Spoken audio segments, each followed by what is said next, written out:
Hey there, fellow entrepreneurs. I'm Sue, and you've just stepped into Entrepreneurs Gone Wild. Every week, I'll introduce you to a friend of mine, a remarkable entrepreneur who's not just changing the world, but also harnessing a secret weapon, time outdoors. Together, we'll dive into their journey, unpack invaluable business advice, and discover why embracing the wild is not just good for the soul, but also a goldmine for inspiration and innovation. Ready to uncover the secret that's boosting bottom lines and fueling joy? Hit subscribe and join us in the wild. Welcome back to Entrepreneurs Gone Wild. I cannot even believe how excited I am for this interview. You guys are going to get to meet one of my amazing friends. I've known him since 2008. I think it's 2008. So wow. Right? Me. Yes, I believe so. We both had, like dark hair at the time. We did. Both all grizzled looking. You're absolutely right. This is my friend Teevee. Teevee, would you please introduce yourself? Oh, man. Hey, everyone. My name is Teevee Aguirre. I am an entrepreneur. I started my personal business in 2009, although we met earlier because I had another business with a former partner of mine when we first launched into the internet marketing space and learning that kind of thing back when it was still a little more questionable. Now it's a given. I am a father of two grown young ladies. Quit my job to do this entrepreneur thing for them, and now they're adults in the real world. And I am a father, a dancer, an artist, and I do a little of everything. And I'm a podcast host, and you've been a guest, Susan, which you should check out that interview. I think was a fantastic one.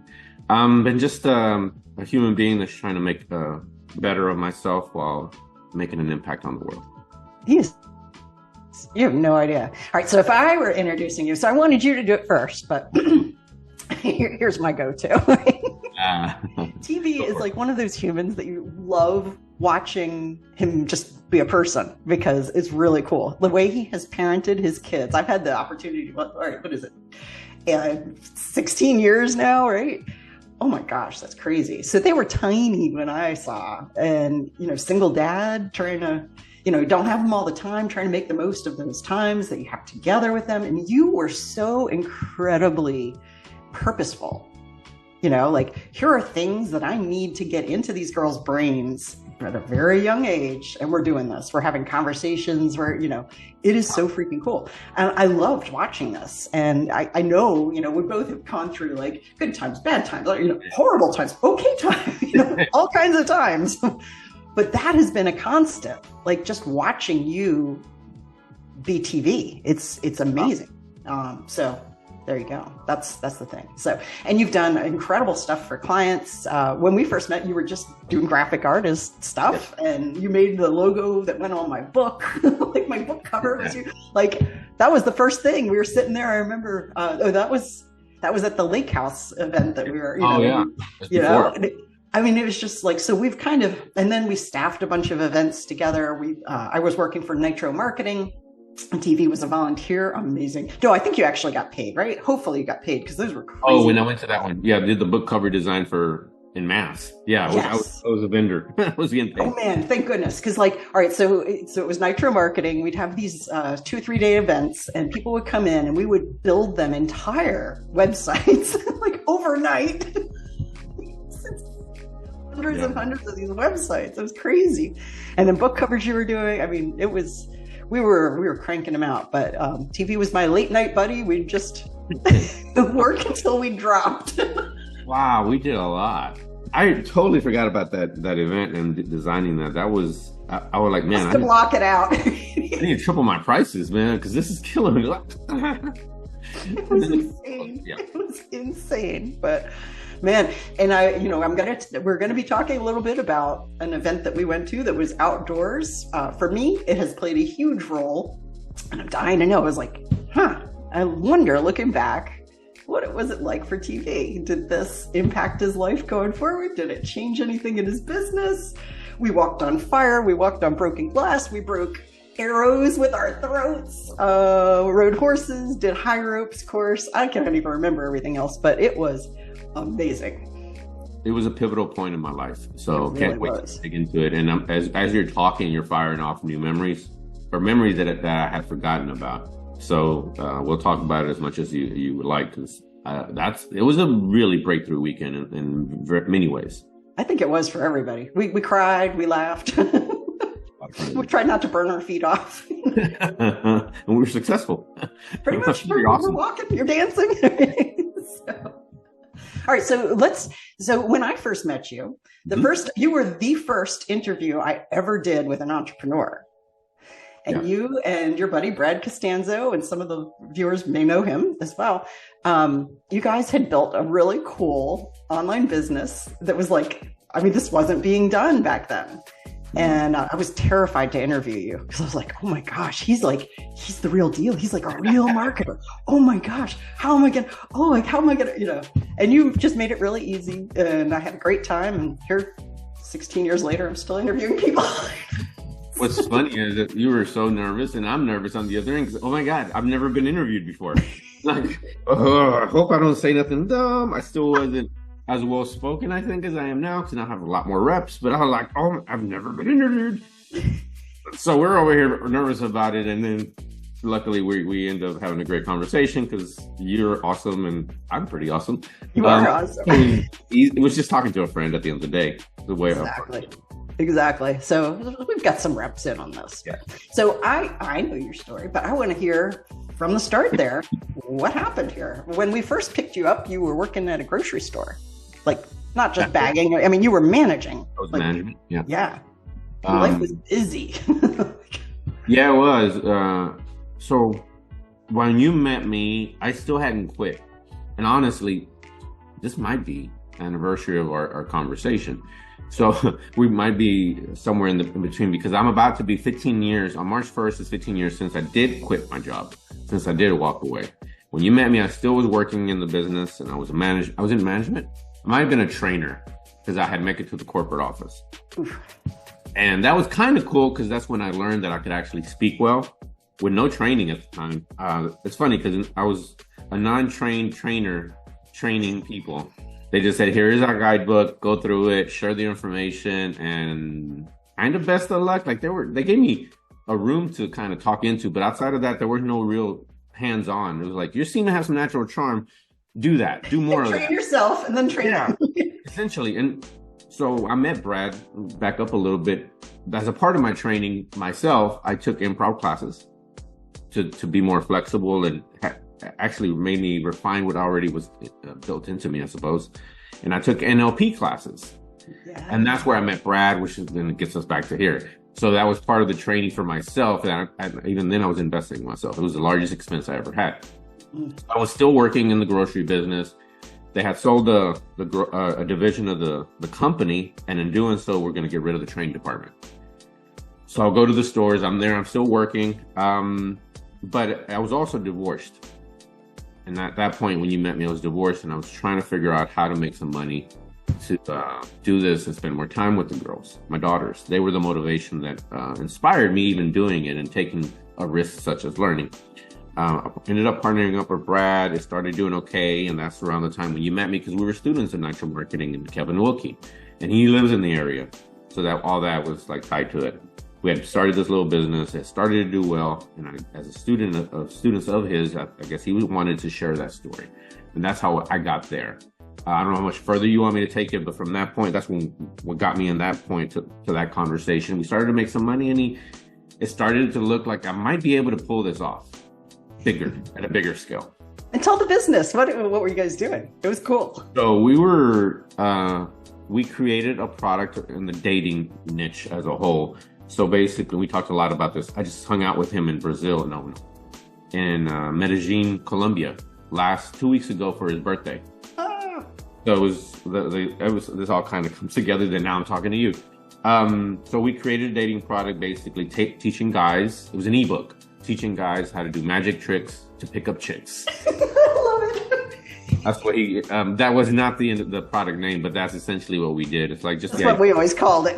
Magic tricks to pick up chicks. Humanskills.com. Pickupmagicartist.com. And the idea was that we teach guys in this little ebook. He's the talent. I was the tech guy, the IT guy in the background. I filmed, well, he did the ebook, and that's what it was at first. And then eventually it's like, hey guys, y'all should do a membership site. And that's when the idea started around courses, which now is like everyone has a course, but it's a membership site, teaching the content. I saw videos of me recording him do a trick. It's so bouncy because he still has it. I'm like, man, that's terrible. The colors are like stuff that's 1,000% better now. But anyways, we did a course and then we started selling that. And because of his incredible skill at networking and building ideas, we made it work. I mean, he just led the venture. I was along for the ride. I was his business partner, and I basically executed anything that he came to his mind, which became something every stinking day. But boy, did I learn a lot during that period of time. You were the implementer. Yes, he was the idea man. What is it? Whatever that is. And I was definitely the implementer, and I learned how to code. At the time, I even coded a video player, which is kind of silly now. Yes, in Flash. Wow. I mean, so guys, 1 second. Yes. You know, you all who have started, I have a word for you lot who have just started or started anything in the 2010 forward to 2050, 2020 onward. You have no idea the struggle. Building a site back then, even accepting money on a site was a whole thing. You had to buy a merchant account. It was expensive to get money. It took forever too. Now you can get approved like that. And they'd hold your stuff, you know. It was a nightmare. I had to code that stuff. Yeah, and then building anything like a video player, you couldn't just, here's my embed code from YouTube. YouTube, yeah, like that's, my mind is blown thinking about the little things that I did that I am grateful for now, because it gave me the capacity and confidence that I could do anything. That's kind of what it got away from me. Like, I don't know how to do this. Go figure it out. The internet is your friend. Go.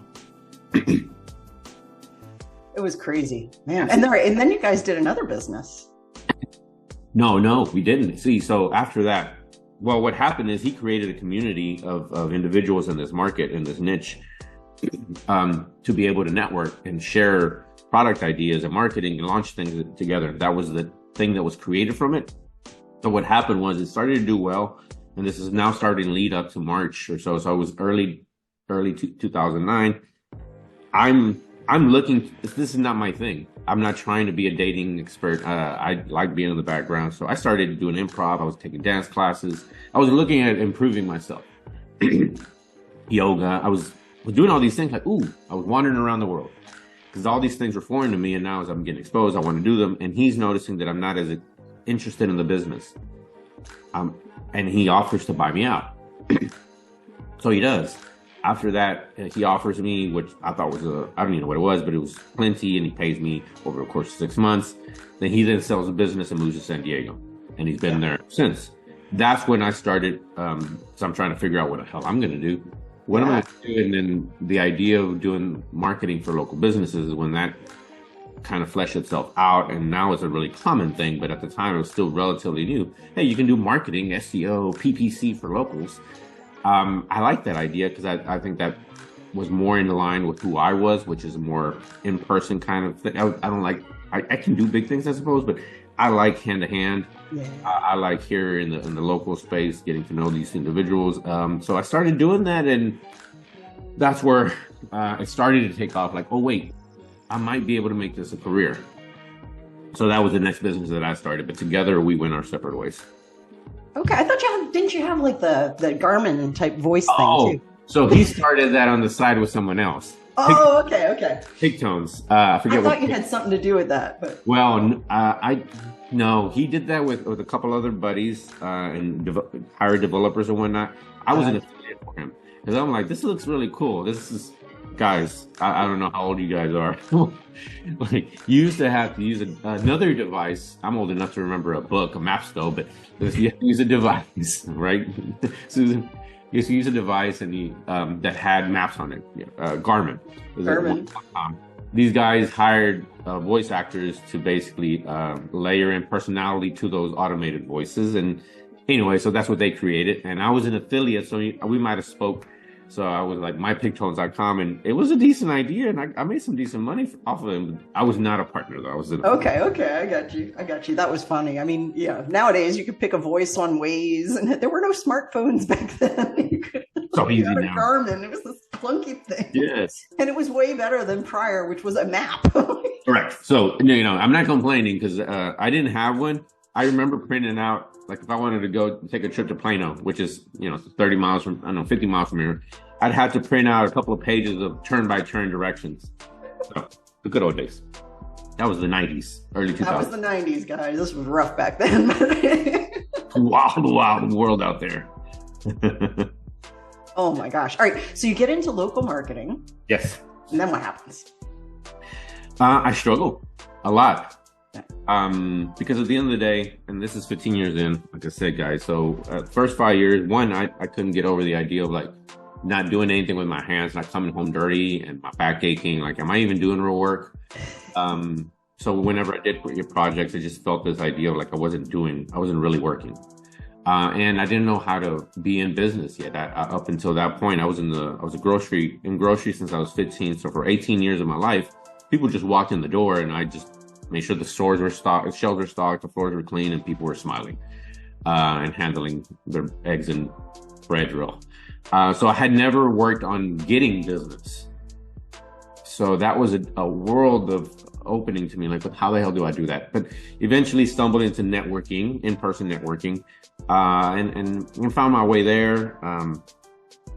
Got my first business from there. Somebody who didn't even know me, but because they trusted me over a course of time, sent a referral for a website or for graphic design. I was still meandering. It was still a gap in between seeing myself. And you actually taught me this, by the way.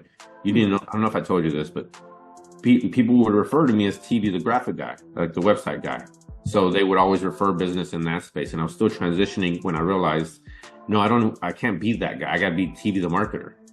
Which is not what I call myself.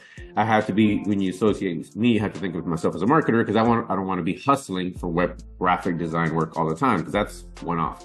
Yeah. So I was in that space, but they were still offering these opportunities. So I took them in, and little by little started transitioning to being known as the marketer guy. If you have anything website guy, the social media guy, the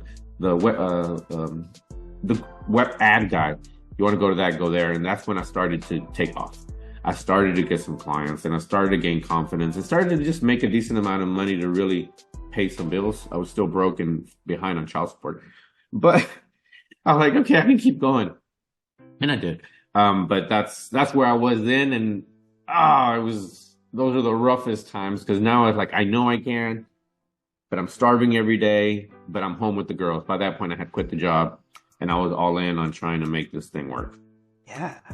Oh man. And I know this was another thing, like I did tear up actually, but how hard you worked to be able to have the girls over, when you had time, when you had visitation time with them, you would hustle, like this man hustled. This was 100%. Yeah. It was 100% to be there for them. Like, yeah. And it's the whole idea, like, it's just be home.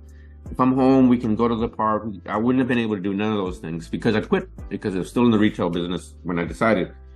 And at that point, I was back in the stores. I was working every shift, the early shift, the mid shift, the late shift, and once a quarter, the overnight shift. So trying to schedule and manage the weekends off were like non-negotiable pretty much. Yeah. So having them is like, I don't have them. I don't. Yeah. What do I do? How do I make this work? Because I wanted to make change in us, and I want to have a real relationship. So I was doing the internet thing. I was making some money, and the notion was, if I can work this hard for someone else, what if I do the same thing for myself? Oh. So I busted my ass to get to that place, and there would be weekends when they're over, and they would literally be sleeping beside me, and I'd be typing away at trying to make shit work, bro. Yeah. And that's just the way it was. I had to, because those moments, and now they're 21 and 19.